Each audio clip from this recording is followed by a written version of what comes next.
So ladies and gentlemen, without any further ado, I want to present to you our 16th President of the United States, the Honorable Abraham Lincoln.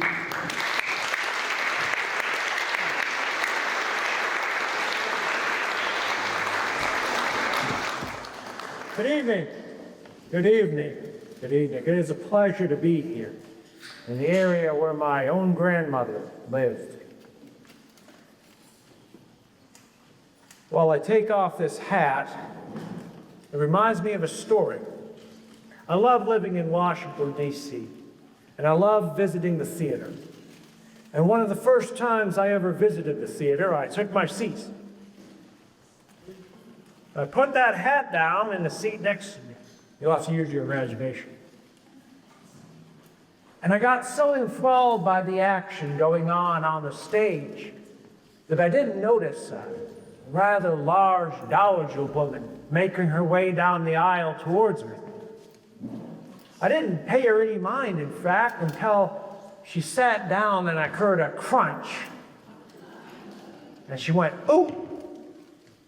And she stood and looked at the damage. We both looked at it, and I took back my hat, now flattened. I said, "Madam, I could have told you the hat wouldn't fit before you tried it on." I am Abraham Lincoln, 16th President of the United States. I was born February 12, 1809 in Hardin County. But my story begins much, much earlier than that, when my grandfather, whose name was also Abraham Lincoln, came to Kentucky from Rockingham County, Virginia.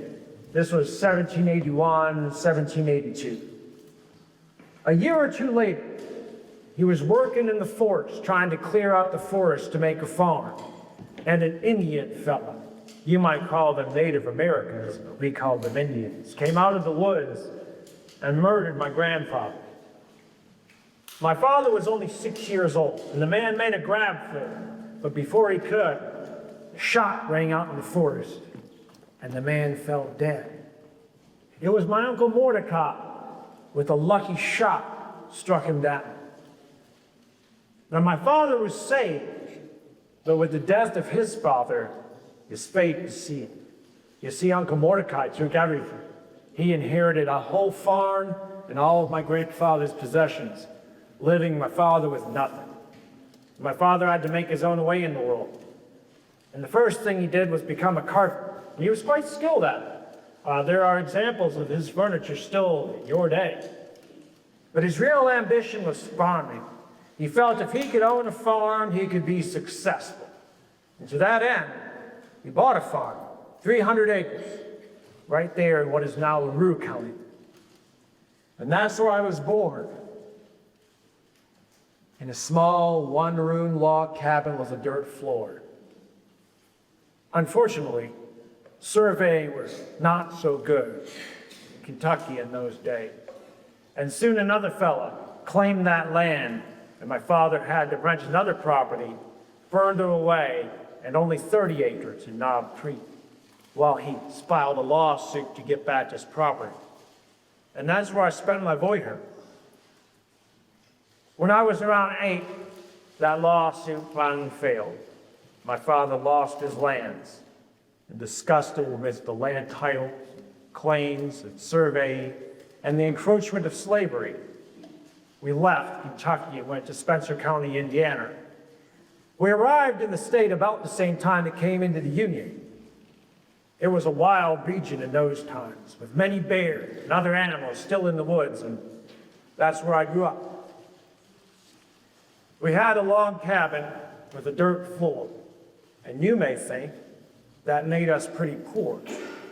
But the reality was that's how all of us lived. And we were actually better off than a lot of the people around us. We had a good connection with neighbors and friends and family members that lived up there in Spencer County with us.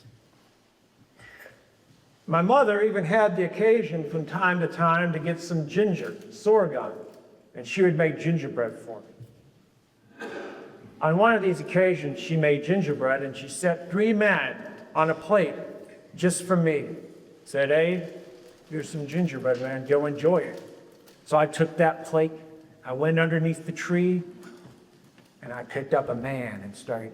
Now I'd nibble at the legs a little until I worked my way down the first one, and then I'd nibble through the second leg and savoring every bite. Well, while I was working on my first man, the neighbor's son came by and plopped down beside us, and he was eyeing that plate of gingerbread man. And he said, "Abe, give me a man." Now, my mother had taught me right. I knew that I should share what I had with those less fortunate. So I handed him a man, and it disappeared in 3 bites. I was still nibbling on my second leg of my first man. Now I had something to eat, he had nothing, and I was nibbling, and he was staring. And I was nibbling, he was staring. And he asked the question I hoped he wouldn't ask. "Abe, give me that other man." Now, as you may imagine, I didn't want to give her the other man. This is a special treat my mother had set aside for me, and I only had those 3 men, and I had to give her one. Nevertheless, I had something to eat. He did. So I handed him my plate. And that second gingerbread man disappeared as quickly as the first. "You seem to enjoy gingerbread," I told him. He said, "Abe, I don't know if there's anybody in the world likes gingerbread more than I do, or gets less in it than I do." Now, I would like to tell you that my mother made me gingerbread every year throughout my entire boyhood, but unfortunately, that is not the case. She never made it again. She came down with milk sickness and died.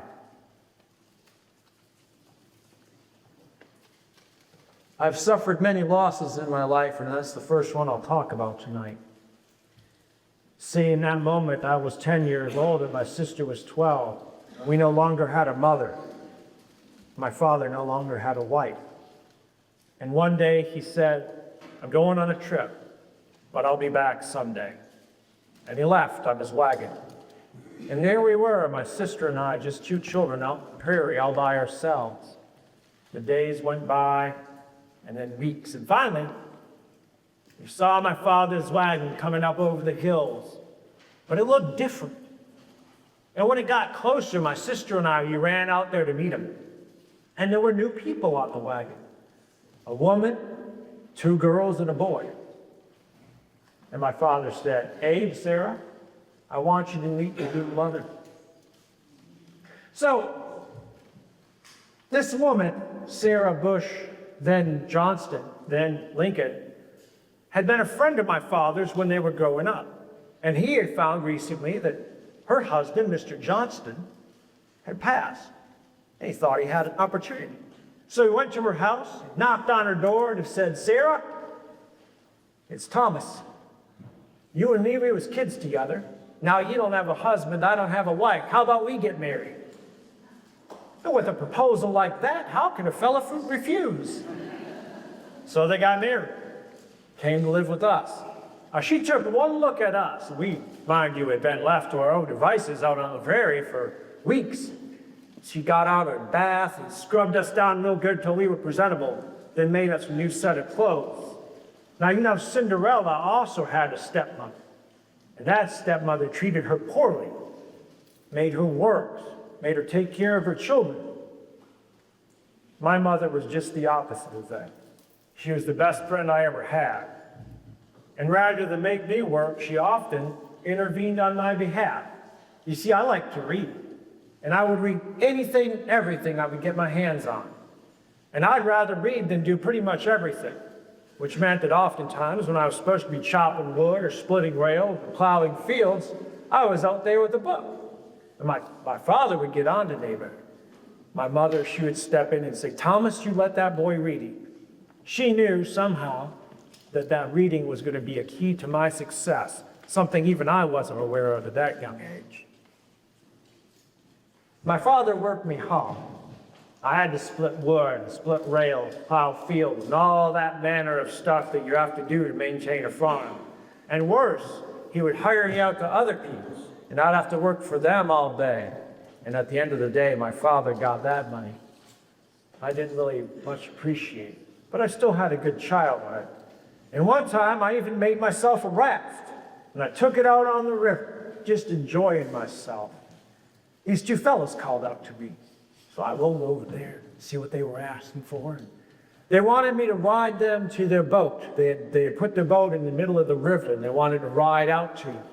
So I said, well, sure, hopped on. And I took them out to their boat, and as they jumped onto their boat, each one of them handed me a coin. And I stared down at that money, 2 silver $half. That was more money than I'd ever had in my life. And more, one of those $half was how much a man would give me, or my father rather, for having me whirl all day long for him. And I had just earned 2, just paddling some guys over to their boat. I knew in that moment I was not going to be a farmer. I wasn't quite sure what I was going to do, but farm life and manual labor were not my vocation. When I came of age, we had a friend. We had moved to Illinois. We had a friend named Denton Offit. And Mr. Offit had a store in a town called New Salem. And he offered us the opportunity to take a flatboat down to New Orleans for him. And so we did. My cousin, me, some friends, took these goods down to New Orleans. And as you can imagine, some young men used to being out on the farm, taking this flatboat all the way down the big river, all the way to the biggest city we had ever seen. And the kind of things we would see and experience. We were thrilled. It was exciting. And we wandered through those towns just full of life until we saw a slave auction. And I came face to face with the brutal realities of slavery. I said, good God, boys, let's get away from this. And as we were leaving, I said, if ever I get a chance to hit that game, I'm going to get it hard. When we got back, Mr. Offit was so impressed by my job that he offered me a position at his store in New Salem. It was an up-and-coming town, and I was an up-and-coming man. And so I gladly left my father's farm and went to New Salem despite his protests. I never looked back. But when I got to New Salem, I knew I'd have some trouble. There were these wild boys from Clary's Grove who'd come into town from time to time and been drunk and cause a ruckus. And they were bullies. I knew what I had to do. I went up to the toughest looking one of them, a man by the name of Jack Armstrong, and I said, Jack, I bet you $10 I can wrestle you and throw you in a fair fight. And he took me up on that because he didn't think I could. And we named a time and a place, and that's where we met. And we squared off, and then both of us grabbed the other. And we pushed and we pulled and we shoved and we tried to throw each other out of that ring and tried and strained until our breaths were ragged and the sweat was beating off our faces and neither one of us could throw the other. So I said, Jack, I don't think I can throw you. And I bet you can't throw me. So why don't we just call this a draw? And that's what we did. We stopped right then and there. Shook hands, and we became friends ever since. In fact, many years later, his son Duff was accused of killing a man in a bar fight. And I was a lawyer by then, and he asked me to represent his son. The key witness for the prosecution swore up and down that he had seen Duff Armstrong strike that man in the light of the moon. So I grabbed myself an elephant, because I was curious. Did the moon shine well enough that night for him to see Duff hit him? The answer was no. And by that answer, I discredited the witness so bad that Duff went free. But I still hadn't answered what I was going to do in life. I ran Mr. Offit's store for a while, and then I got a big head. Thought I could go into business myself and run myself a store. And I did. I ran that store right into the ground. And I got myself covered in debts that would haunt me for many years to come. So that wasn't going to do it. Now, none other than Andrew Jackson himself appointed me postmaster of New Salem. And as time went on and I was working that job, it didn't really pay much and was mostly kind. They let me read all the newspapers I wanted to. See, when people would get newspapers delivered, I was the first one that got to read them. But there was a job offer for surveying. I didn't know anything about surveying, but I knew how to learn, and that was from books. And so I got myself a couple books on surveying, figured out how to do it, and I was already called honest aid for my work in the store, and so people trusted me to survey the properties. And some of those surveys that I did exist to this day. But the key to my success happened when an Indian fellow by the name of Blackhawk invaded Illinois. And the governor mustered up the militia. And I volunteered. And so did my friends from Clary's Grove. And we went on this campaign, and they had to elect the captain. And they elected me. And that was a success, which gave me more play than any I have had since. We went out on that campaign, we drilled, we marched, we fought valiantly against the mosquitoes and the ever-encroaching hunger. And we never saw any fighting Indians. In fact, the only Indian we ever saw was an old man who came to our camp to deliver a message. But what really happened during that campaign was I met a major by the name of John Todd Stewart. And Mr. Stewart was a lawyer. And I talked to him about being a lawyer. And he explained what the job was. You read, you write, you talk. Perfect. Exactly what I like to do. There was no manual labor in that either. All the labor was for books. And Mr. Stewart says that if I could learn that trade, and he would teach me, and he would loan me books, and if I could learn how to do it, I could come work with him in his law office. And so that was my claim. It took a long time to get there. I had to work very hard to pay off those debts. I also got myself involved in politics right after I got back from the war. I applied to be in the state legislature, and that was in 1832. But I was beaten. And that is the only time I have ever been beaten in a direct election by the people. And I tried again in 2 years, and that time I did win. I was elected to the state legislature. And I served for 4 consecutive terms in office. I was a Whig. We pushed for internal improvements, particularly the Sangamon River, which went through New Salem. We pushed to have it widened. We also wanted to secure strong state banks so that people's finances were assured. And one of our big projects was moving the capital from Vandalia to Springfield. Springfield was more centrally located and more prosperous. And that last bid we did get success at. We never did get the Sangamon River widened, even though we spent a lot of state money on it. Now, during all these successes, learning law, eventually practicing it, surveying, working in the post office, and being on the state legislature, one might ask, how was Abraham Lincoln's love life?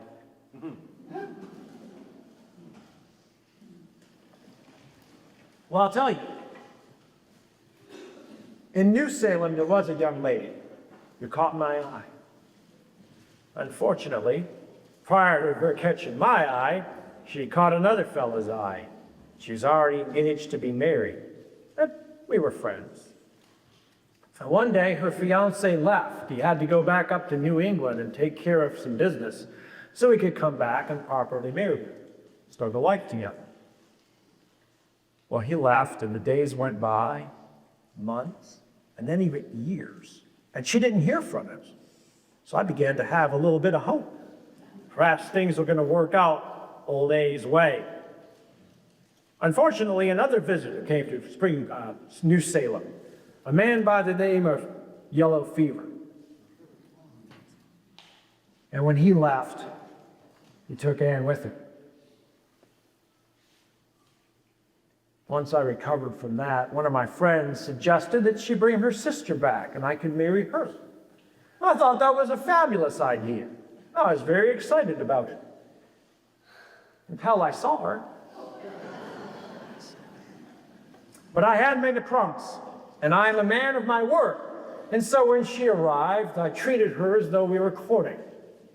And one day, felt I had to do the right thing, so I reluctantly asked for her hand in marriage, and she very adamantly refused. That's how I got onto that. And I swore at that time that I would never again consider marrying, because I would never be satisfied with anyone who would be blockheaded enough to have me. But I had moved to Springfield, and my social circles were wide. And in those social circles, there came a man by the name of Ninian Edwards. And Mr. Edwards' sister-in-law was visiting me, and I met her at a dance.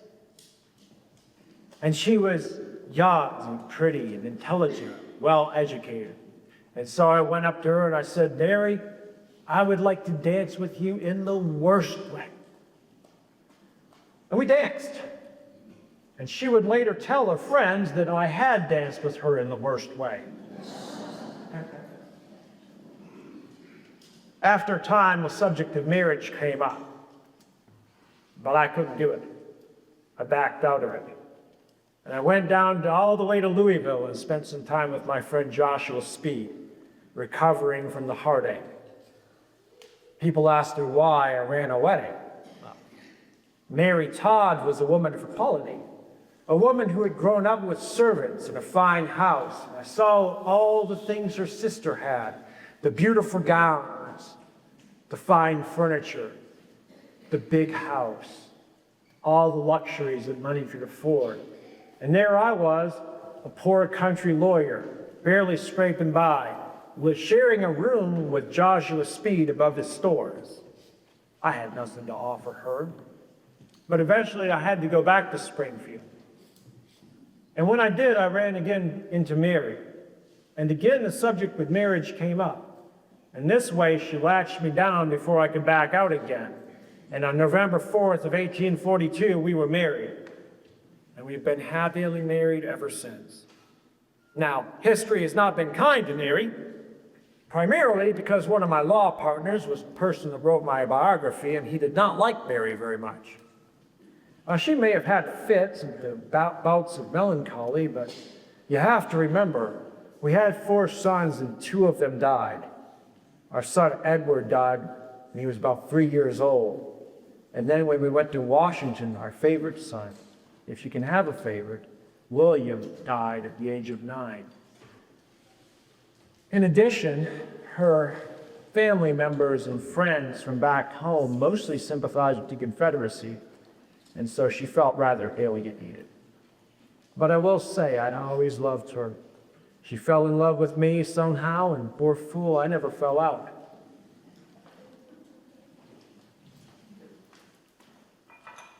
I sort of had to defend her honor once in a duel. You don't want to hear about that, do you? Really?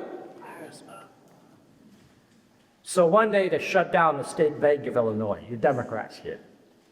And I got mighty riled up about that because, as you may have paid attention earlier, the state banks were one of our key policies as Whigs.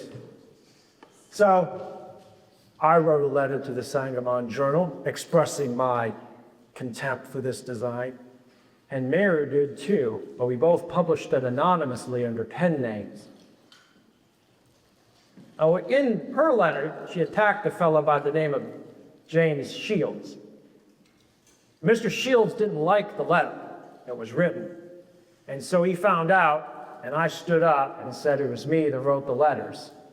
And at that point, he challenged me to a duel. I didn't want to fight him. You may know Andrew Jackson fought two of them. And in one of them, he was wounded very badly in the chest, a wound which he carried for the rest of his life. And he also killed a man. I wasn't interested in being wounded. I wasn't interested in dying. And I didn't want to kill anyone either. But nevertheless, I had been challenged and I had to do my duty. But as the challenge party, I got my weapon. I did not want to choose pickle, so I chose broadswords. And we met there in Missouri with our seconds. And I took out my broadsword and kind of tried it out a little bit, knocked a limb off a tree, and I think, might be wrong, but the sight of a 6'4" man swinging around a broadsword gave Shields a little bit of pause, and he decided this had better end peacefully for both of us. So it did. Now, Mr. Shields and I were never close friends, but he was a general in the Union Army during the war, and he's the only general who stood up to and defeated Stonewall Jackson on the field of battle. And I promoted him to Major General for that. So there I was, practicing law, living in Springfield, married with children. In 1847, I was elected to Congress, and I served only one term. It wasn't because I didn't enjoy working for Congress, it was because we had three fellows of us, who were each going to take turns being a congressman. And when my term was over, time for me to go back home. Now, my term in Congress was during the Mexican-American War, and that was a war I opposed on the grounds that I thought it was a push for slavery to advance into the territories. And to that end, I supported the Wilmot Proviso. I was one of the few men that did. The Wilmot Proviso would have kept slavery out of the territories forever, but it failed. After my term was over, I decided to get out of politics altogether and just practice law. I was getting tired of politics anyway.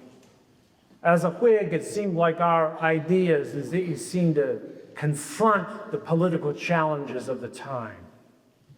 I thought it would be better to just stay out of it. So I did. I threw myself into my practice. During that time, I defended a woman who was charged of murder. And as you know, sometimes when you defend people, you knew they'd do it. You know they did it. But I thought that she was rather justified in killing her husband. But it looked like she wasn't going to win. So we took a recess. And she was very anxious. She's, "Oh, Mr. Lincoln, I'm not going to win this case, am I? I'm beaten." "Madam, it does not look good," she said. "Oh, Mr. Lincoln, what can I do? I feel so thirsty."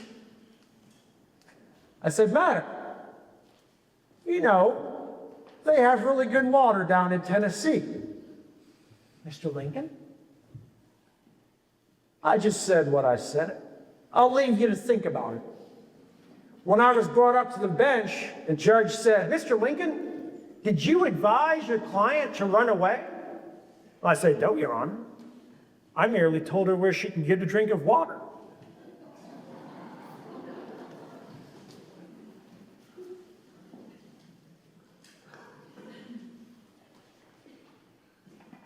Now, I would have stayed out of politics. I would have stayed out for good, most likely. But one of my old friends, Judge Dudos, decided to propose a new bill which would get rid of the Missouri Compromise. And the Missouri Compromise kept slavery out of the territories. But all those territories we got from the Mexican-American War, they were up for grabs, and they were beginning to get settled by Americans. The question would be, would they enter the Union? And when they did, would they be slave states or free states? Of course, I did not want slavery to expand into the territories. I did not think that the national government controlled slavery in the states where it already existed, but I hoped if we could contain it, that eventually slavery would disappear on its own.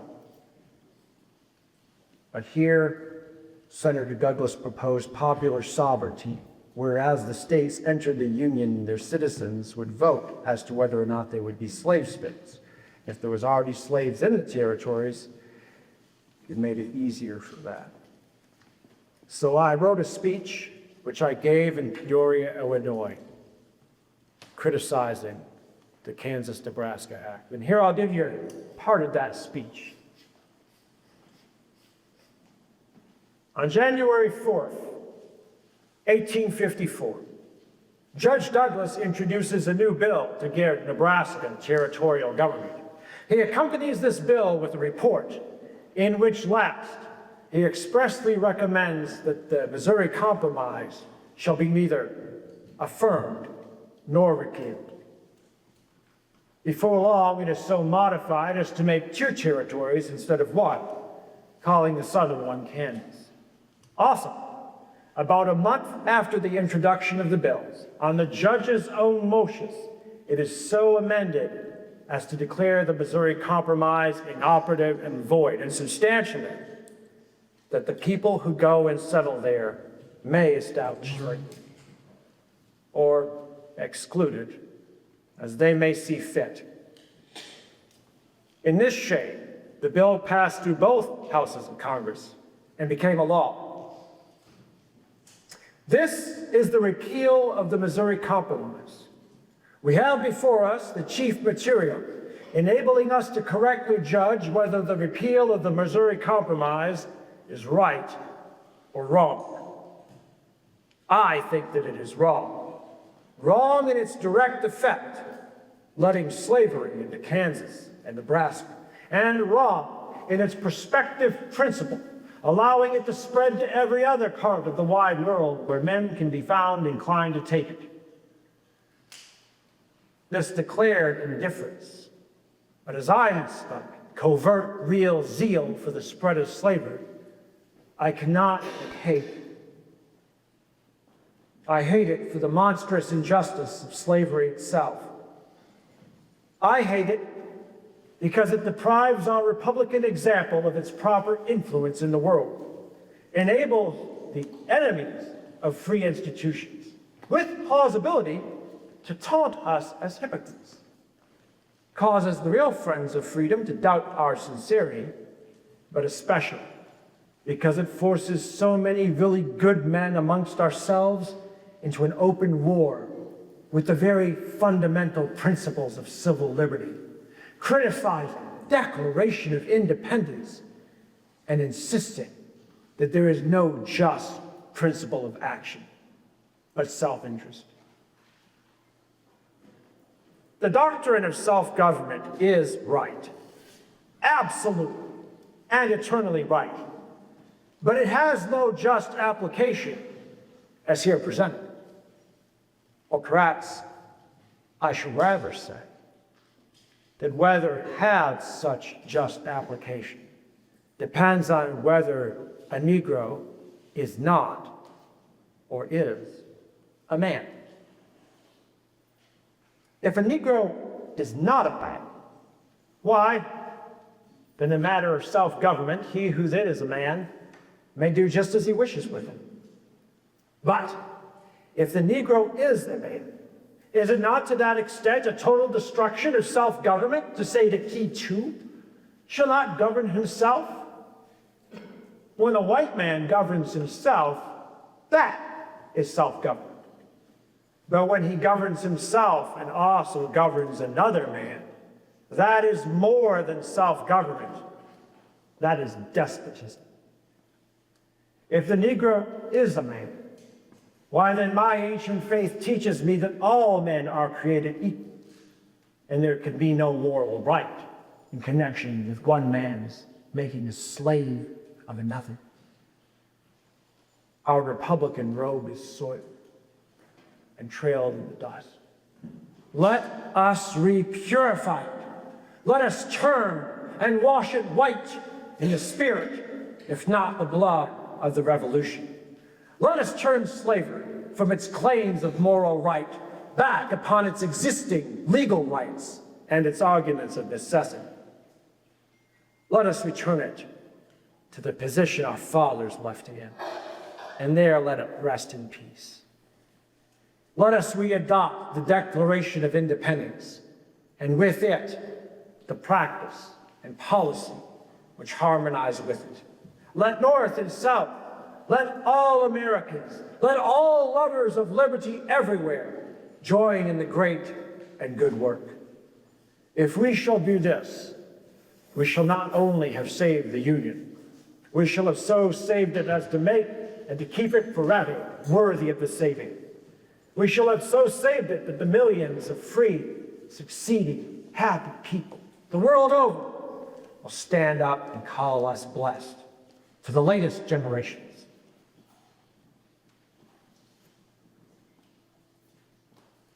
That speech, given in 1854 in Peoria, Illinois, launched me back into the public sector. 4 years later, I was chosen to run against Senator Douglas for Senate seat. I met Senator Douglas in 7 cities across the state of Illinois, and I presented my arguments, calling out the policy of popular sovereignty and criticizing the repeal of the Missouri Compromise and pushing for legal equality between blacks and whites. In turn, Senator Douglas countered with race baiting and fear tactics, driving a wedge between the people and the Republican Party. And at the end, I was beaten.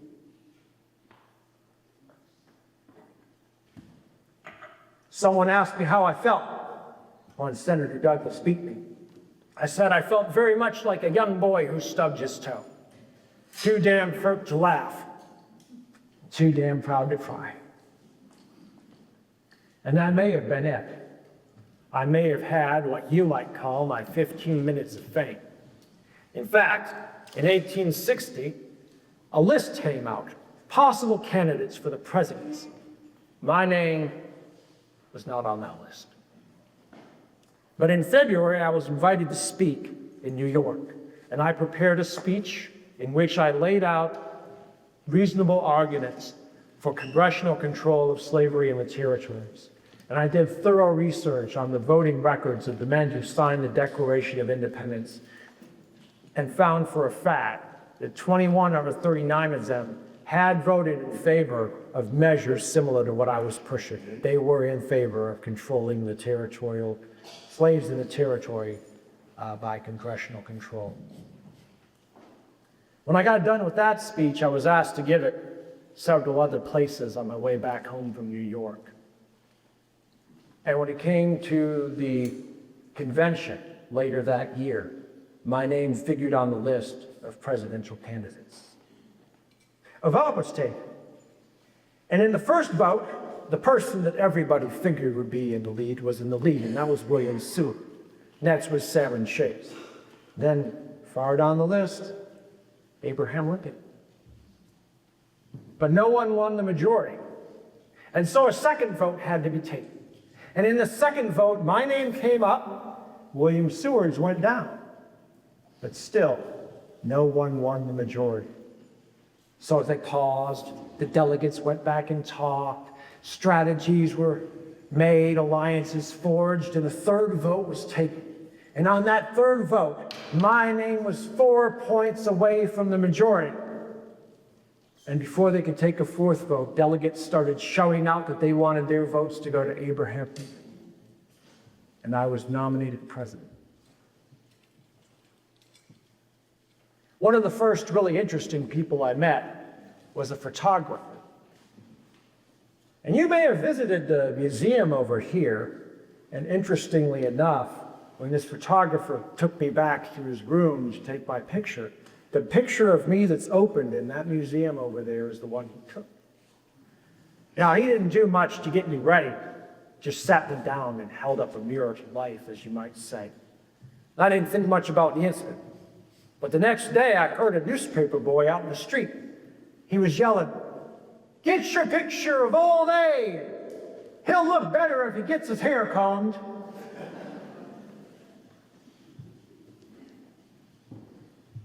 As I was going around meeting people, this man came up to me, looked me up and down. He says, "You're Abraham Lincoln?" I said, "Yes, sir. I am Abraham Lincoln." He said, "They tell me you're a self-made man." I said, "Why, yes, I am. What little you see of me is self-made." If you want my opinion, you did a damn bad job. Nevertheless, not only was I nominated, I was elected, and then I was going to be president.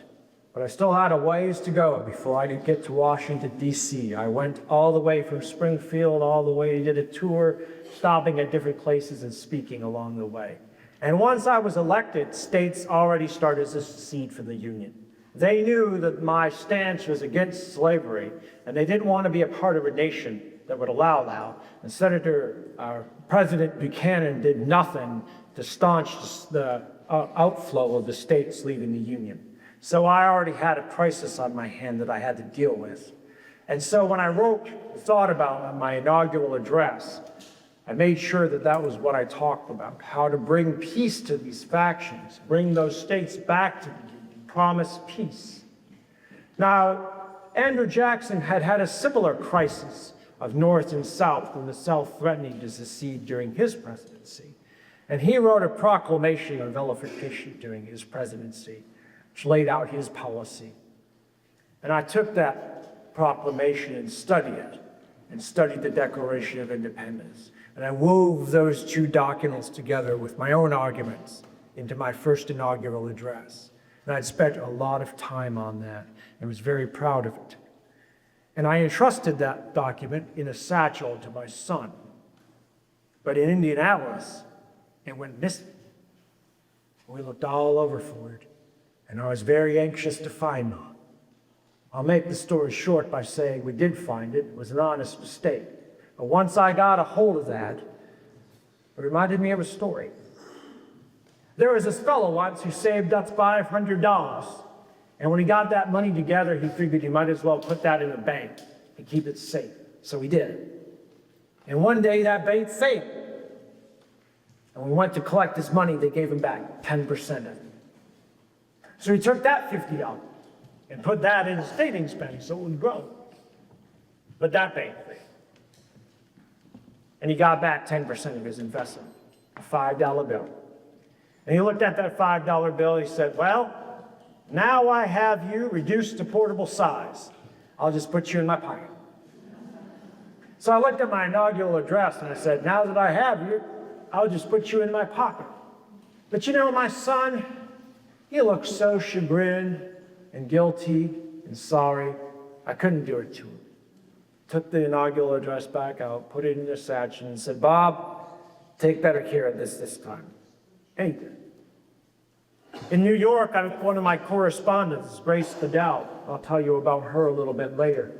And in Baltimore, they uncovered a plot to assassinate me, even before I became the president.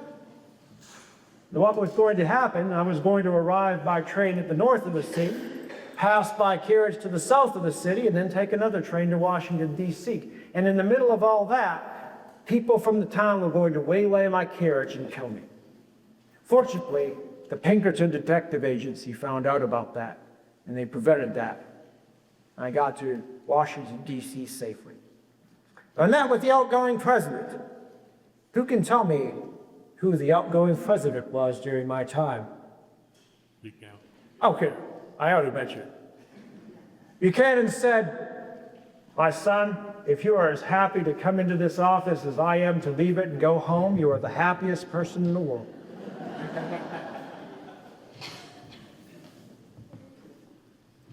I knew I had a crisis on my hand, a secession crisis. What I was not prepared for were all the people wanting a job. I felt like every day was more people. Can you give me an office? Can you give me an office? And one day I felt myself particularly inundated. There must have been 20 people in my office. They had bales of credentials and self-recommendations a mile long. I was getting tired. But I thought about it. I said, no, this reminds me of a story. There was a king once, and this king had a minister he relied on for all of his advice.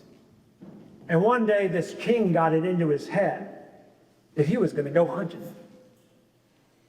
And as always, he called for his minister to see what the weather would be like. And the man said, Your Majesty, You are sure to have good weather. Look at it outside. It's beautiful. The sun is shining. Go ahead and go on, I assure you.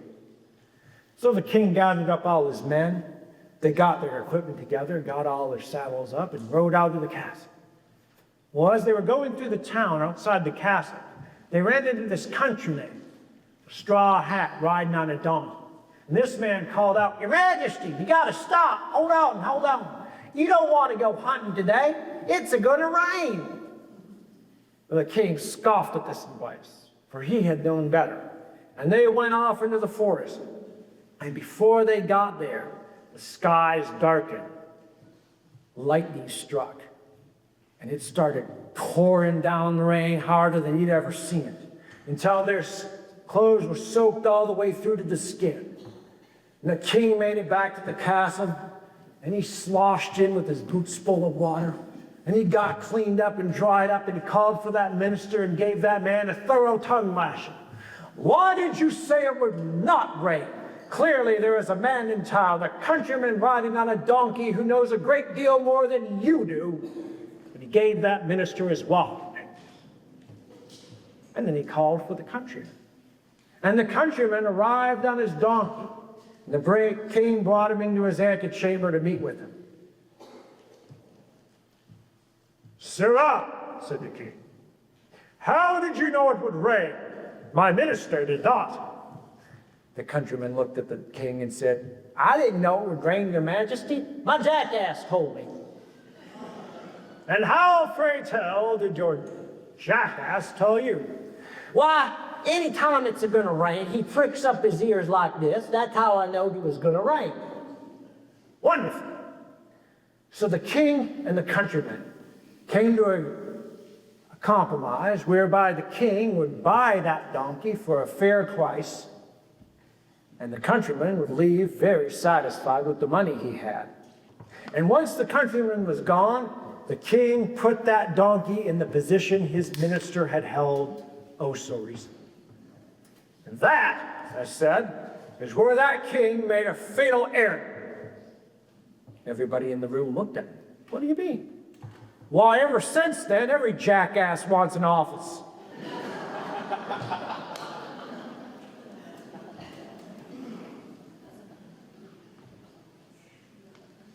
There was a young man by the name of Elmer Ellsworth, and he led this group of young men in a military kind of troop called the Zouaves Cadets.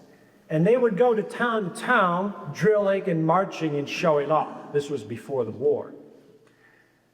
And at some point in time, he ended up in Chicago working in a patent office. And that's how I met him. And he became a part of my campaign team. And he even went with us in the train from Springfield to Washington. And my boys looked up to him like he was their hero. Because he was. He was a strapping, dashing young man full of energy and spirit, intelligence. And one day, they hung a Confederate flag across the river in Virginia. And Elmer decided that he would take some men over there and get that flag so he would be staring in my face. They crossed the river, broke into that building, climbed up the stairs, and grabbed that flag. But on the way down, Confederate forces met them. Shots were fired, and Ellsworth died. He was the first casualty of the war. Every man's death in this war has touched me, and I feel like I've lost sons. But the first casualty was one of my friends, and it felt like the loss of a son. Dealing with the war is the hardest thing I did, much worse than dealing with people who wanted office. And one of the chief challenges was finding somebody who'd win battles, somebody who could really push through this Confederate line, somebody who would take risks and reap the rewards. And one day I found that man, but even he wasn't popular. And one day this group of temperance people came to my office and demanded the removal of General Grant. And I said, "Why in the world would I remove General Grant from my service?" They said, "The man drinks too much whiskey." "Does he?" Do you know where General Grant procures his whiskey? They confessed they did not. I said, well, that's too bad. For if you knew where I could get some of that whiskey, I would have a case of that sent to every general in my army if it would make them win these wars. When Ulysses S. Grant was a young boy, 10 years old, the circus came through his town of Point Pleasant, Ohio. And he asked his father for a quarter so he could go see the circus. And the old screw wouldn't give him one. So just like me when I was a boy, I never had 2 quarters to run together. He climbed up his tent, snuck in, and he got to see all the trapeze artists and clowns and jugglers and all the animals. It was thrilling and fun.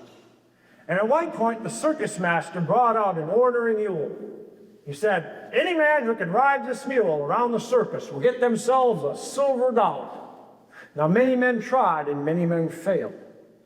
And then Ulysses decided he'd take a turn. Well, there, young man, certainly you can come up and ride that mule. The circus master picked him up and put him on that mule. Little Ulysses grabbed hold of the reins.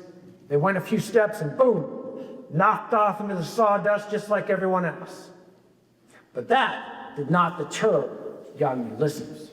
He jumped up, dusted off his coat, took off his cap, and said, I'll let another go. And so when I wrote, thought about my inaugural address, I made sure that that was what I talked about, how to bring peace to these factions, bring those states back to the Union, promise peace. Turned around and now, Andrew Jackson had a similar crisis of North and South. It demoralized the mule so much that he just trotted around. And he wrote a proclamation of nullification during his presidency. The ringmaster gave laid him out that his silver policy. dollar.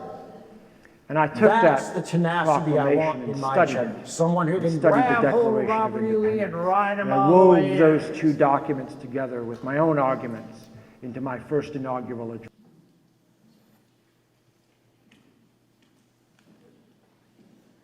One day, I got to escort a young lady to the soldiers' hospital.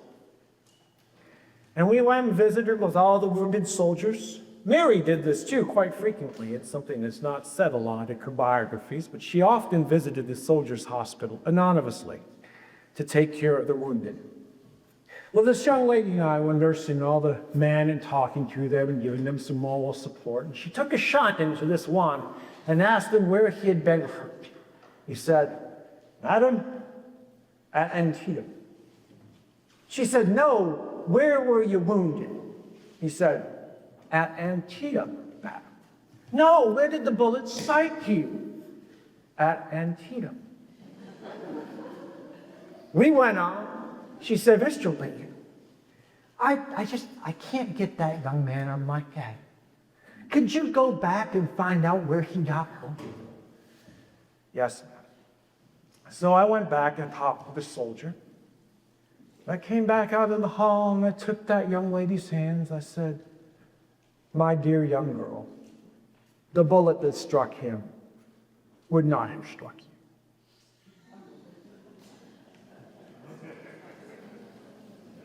All joking aside, the Battle of Antietam provided me the impetus to enact my greatest proclamation. I had always promised to do something about slavery, but I did not think I could do anything about it as president. I could not, with a magic wand, wake and get rid of slavery, where I felt I had no power to do that. And in my first inaugural address, I said I had no inclination to do it. But as the world went on and abolition sympathies increased, I thought I had a chance, as a war measure, to strike a blow at slavery once and for all, and to also strike a blow at the Confederacy. In one stroke of a pen, I could remove their labor force and change that labor force into military fighters for the Union's cause. And to that end, I drafted the Emancipation Proclamation. Here's a part of it. I, Abraham Lincoln, President of the United States, by virtue of the power in me vested as Commander-in-Chief of the Army, and Navy of the United States in a time of actual armed rebellion against the authority and government of the United States, and as a fit and necessary war measure for the suppression of said rebellion, do on this first day of January in the year of our Lord 1863, order and declare that all people held as slaves in said designated states and parts of states are and henceforward shall be free, and that the executive government of the United States, including the military and naval forces thereof, will recognize and maintain the freedom of said persons. And I enjoin upon the people so declared to be free to abstain from all acts of violence, unless in necessary self-defense. And I recommend to them that in all cases where allowed, they labor faithfully and for reasonable wages. And I further order and make clear that the people of suitable condition will be received into the armed service of the United States, to garrison forts, positions, stations, and other places, and to serve on vessels of all sorts in said service. And upon this act, truly believed to be an act of justice, warranted by the Constitution, upon military necessity, I invoke the considerate judgment of mankind and the gracious favor of Almighty God. The paper was brought in that morning of January 1st, and I noticed an error in it, so I sent it back to the printers. And that was the day of our New Year's Day reception. And in the afternoon, Secretary of State Seward and his son came in with the updated copy of that document. They laid it out on a broad table. I dipped my pen into the inkwell and brought it to the paper and hesitated. Never in my life have I believed more certain that I was doing right than I do in signing this paper. But I've been receiving calls and shaking hands since 9 o'clock this morning, till my arm is stiff and numb. Now this will be a signature which will be closely examined.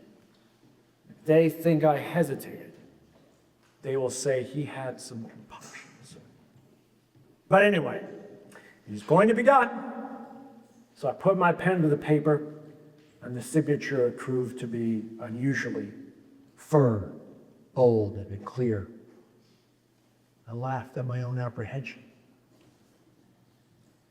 Not everybody was happy about this, though. In fact, your own governors, your first governor under my term, was a man by the name of McGoffin. And McGoffin did not want to send troops to the Union forces. And then, when they elected a new government, Thomas Bramlett, Bramlett came to me one day with a delegation in Kentucky to complain about allowing blacks in the military. He was a pro-unionist, but he didn't want blacks fighting in the army. I sat him down with his delegation, and I explained my position and my stance, and they left very satisfied with what I had to say. And so satisfied, in fact, that one of the members, Albert Hodges, a newspaperman, wrote to me and said he was very impressed with what I had to say. Could I write down all of the things I said so that he could repeat them to other people along the way? And I said, of course. And that letter that I wrote to Albert Hodges is one of the most important documents, they say, from my presidency. And here's what I wrote to him. I am naturally anti-slavery. If slavery is not wrong, nothing is wrong. I cannot remember a time when I did not so think and feel. And yet I have never understood that the presidency conferred upon me an unrestricted right to act efficiently upon that feeling and judgment. It was in the oath I took that I would, to the best of my ability, preserve, protect, and defend the Constitution of the United States. I could not take the office without taking the oath. Nor was it my view that I might take an oath to get power and then break the oath in using that power.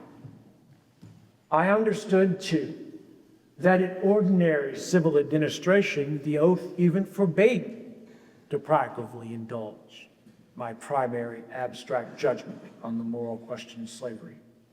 I have publicly declared this many times and in many ways, and I aver that to this day, I have done no official act in near deference to my primary abstract judgment on the moral question of slavery. I did understand, however, that by oath to defend the Constitution by every indispensable means imposed upon me the duty of defending that country, that government, which that Constitution was the organic law. Was it possible that you lose the Union and yet preserve the Constitution? By natural law, life and limb must be preserved. But oftentimes, a limb must be amputated to save a life. Yet, a life is never wisely given to save a limb. I believe that measures, otherwise unconstitutional, might become lawful by becoming indispensable to the preservation of the Constitution through the preservation of the nation. Right or wrong, I assume this ground and now avowed. I could not believe that I had even tried to preserve the Constitution if, to end slavery or some minor matter, I should permit the wreck of the government, country, and Constitution altogether. When early in the war, General Fremont attempted military emancipation, I forbade it because I did not then think it an indispensable necessity. When a little later, General Campbell, Secretary of War, suggested arming the blacks, I objected because I did not yet think it an indispensable necessity. When still later, General Hunter attempted military emancipation, I again forbade it because I did not yet think the indispensable necessity had come. Then in March and May and July 1862, I made earnest and successive appeals to the border states to favor compensated emancipation. I believe that the indispensable necessity of military emancipation and arming the blacks would come unless averted by that measure. They refused my proposition. So I was driven, in my best judgment, to the alternative of either surrendering the Union and with it the Constitution, or laying a strong hand on the colored element, and chose the latter. In choosing it, I looked for a greater gain and loss, but of that, I was not as fairly confident. Now, more than a year of trial now shows no loss by it in our foreign relations, none in our home popular sentiment, none in our white military force, no loss by it anywhere or anyhow. On the contrary, it shows a gain of quite 130,000 soldiers, seamen, and laborers. Those are palpable facts about which, being facts, there can be no counterfeit. We have the men, we could not have had them without the measure. And now, let any Union man who complains of the measure test himself by writing down in one line that he is for the suppression of the rebellion by force of arms, and in the next, that he is for the removal of 130,000 men from the Union side and placing them where they would be but for the measure he does. And who cannot face his case as stated, it is only because he cannot face the truth. In telling this tale, I attempt no compliment to my own sagacity. I claim not to have controlled events, but confess plainly, events have controlled me. Now, at the end of 3 years' struggle, this nation's condition is not for either party or any man revised or expected. God alone can claim it. Whither it is tending seems plain. If God now wills the removal of a great wrong, and if he wills also that we of the North as well as you of the South, shall pay fairly for our complicity in that wrong. Impartial history shall find therein new cause to attest and revere the justice and goodness of God.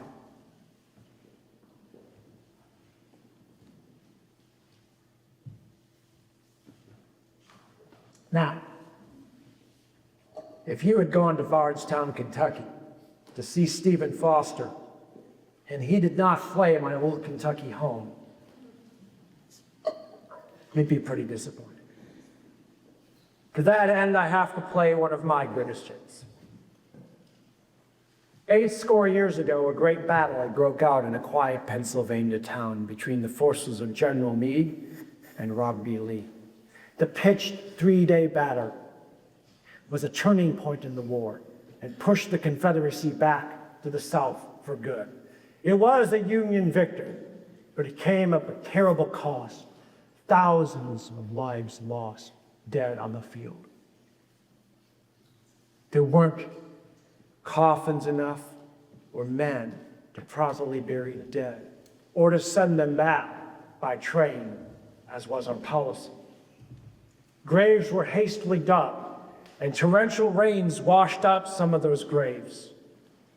Something had to be done. Governor Curtin of Pennsylvania came to me and asked if we could build the first soldiers' cemetery right there on the battlefield and inter those men who had fallen there. And could I say a few words of the ceremony? I agreed to both. There is a popular myth that I wrote my address on the train ride to Gettysburg. It is patently false. You can see the first draft of my speech on 2 pages, one written in pencil in Washington, D.C., and one written in ink in Gettysburg. Neither one bear the signs of having been written in a train. I wrote most of that speech at home, finished it off in Gettysburg at David Wills's house, and then went across the street, talked with my friend William Seward about it, give his approval. Now that day, you were probably very tired from reveling in the street long into the night, but it is a beautiful day, very nice for the end of November. You have heard speeches, poems, prayers, songs, and the wonderful 2-hour speech by the greatest orator of our time, Edward Everett, a man so important to this ceremony that it was delayed a whole month to accommodate his schedule. And as he sits down, all the audience, including me, with tears in their eyes at this great oration, it is my turn to speak. 77 years ago, our fathers brought forth on this continent a new nation conceived in liberty and dedicated to the proposition that all men are created equal. Now, we are engaged in a great civil war, testing whether that nation or any nation so conceived and so dedicated can long endure. We are met on a great battlefield of that war. We have come to set aside a portion of that field as a final resting place for those who here gave their lives that that nation might live. It is altogether fitting and proper that we should do this. But in a larger sense, we cannot dedicate, we cannot consecrate, we cannot hallow that ground. The brave men, living and dead, who struggled here, have consecrated it, far above our poor power to add or detract. The world will little note, nor long remember what we say here, but it can never forget what they did here. It is for us, the living rather, to be here dedicated to the unfinished work which they who fought here have thus far so nobly advanced. It is for us, rather, to be here dedicated to the great task remaining before us. That from these honored dead, we take increased devotion to that cause for which they gave the last full measure of devotion. That we here highly resolve that those dead shall not have died in vain. That this nation, under God, shall have a new birth of freedom. And that government of the people, by the people, for the people, shall not perish from the earth.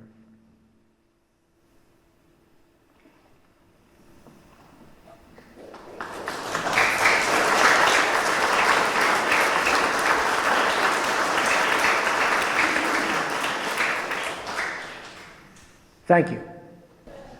I'll tell you about a blacksmith friend of mine.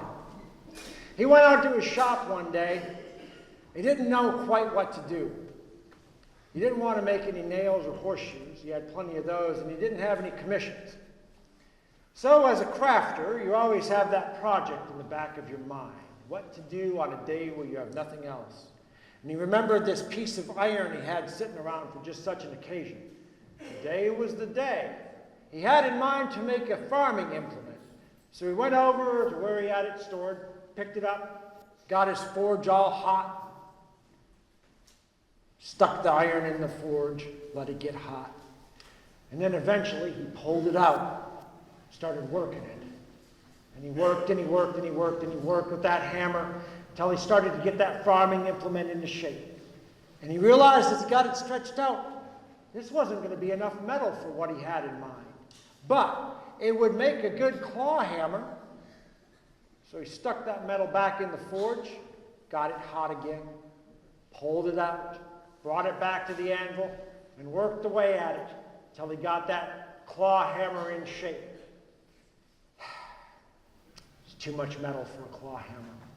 But there's not much difference in shape between a claw hammer and an axe head. Let's try an axe head. So he grabbed that metal, stuck it back in the forge, pulled it back out, and started working his axe head. And he got that axe head finished.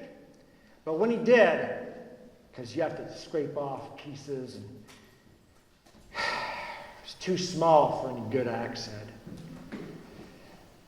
Now he was kind of disgusted with himself. He had worked all day with nothing to show for it. But he still had coals in the forge. He still had that axe head.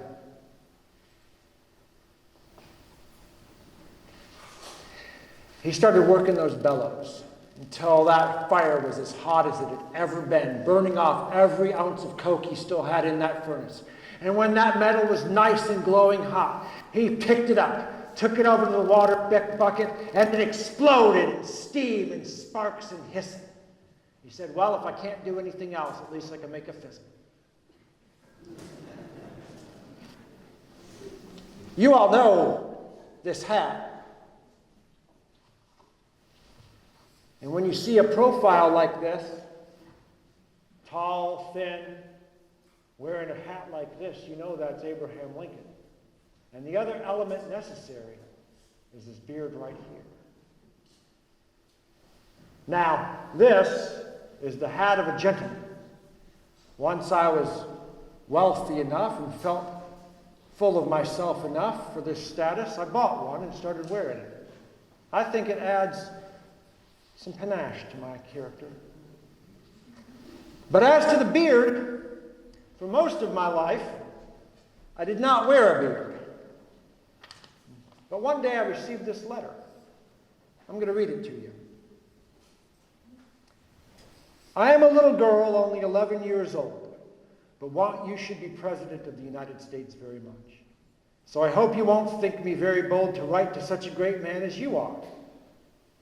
I have got 4 brothers, and part of them will vote for you anyway.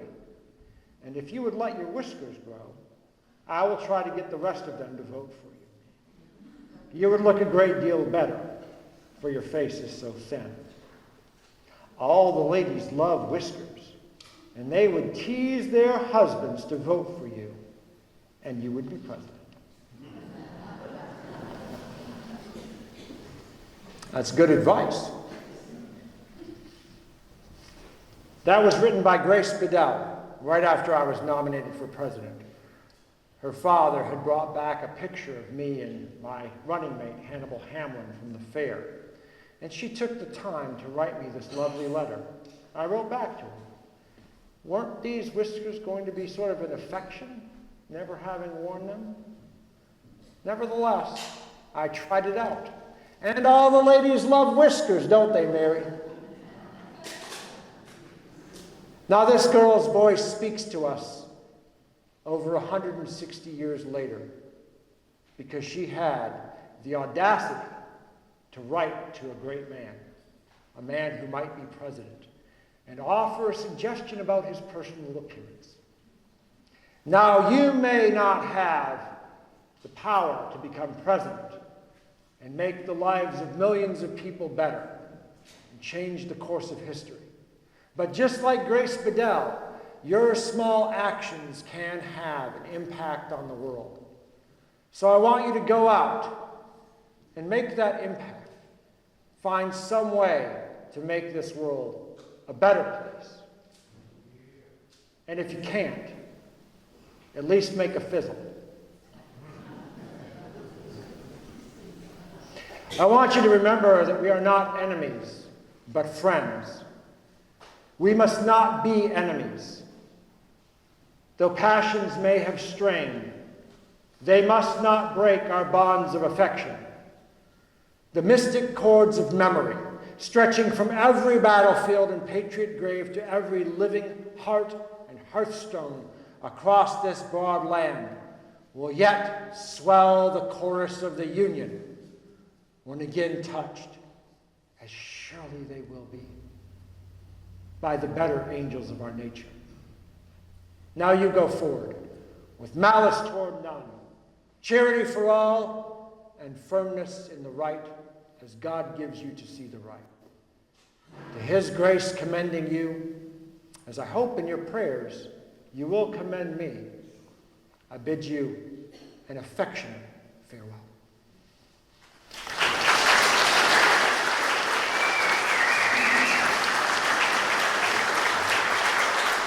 Thank you. Thank you.